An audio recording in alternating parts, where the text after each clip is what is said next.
Shaykh al-Fawzaan mentioned the point that sabr is of three categories, three types. What are the three types of sabr which are necessary?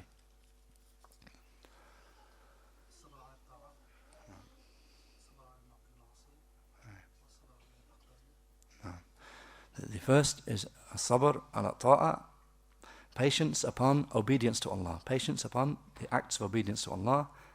Secondly, patience upon avoiding and keeping away from sins.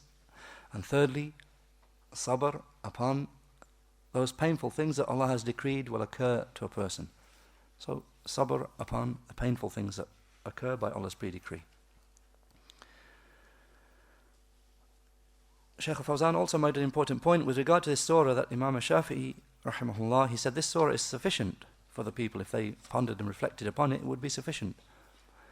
How did Shaykh al-Fawzaan explain this, that this surah is sufficient?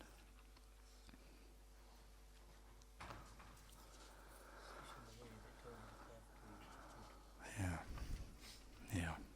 The Shaykh al-Fawzaan explained that the meaning of this is that this surah will be sufficient. No, it doesn't mean that this surah is sufficient, that the people don't need any other surah or any other text of the book of the Sunnah.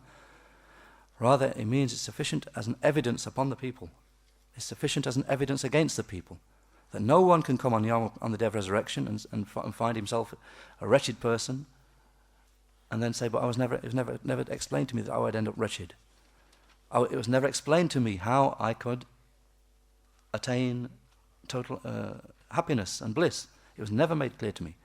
The Shaykh said, no one can say this when they have read this surah, had this surah presented to them. Because this surah explains, is sufficient to explain, establish the proof upon the people, and to explain to them the way to achieve happiness, and the way to avoid wretchedness.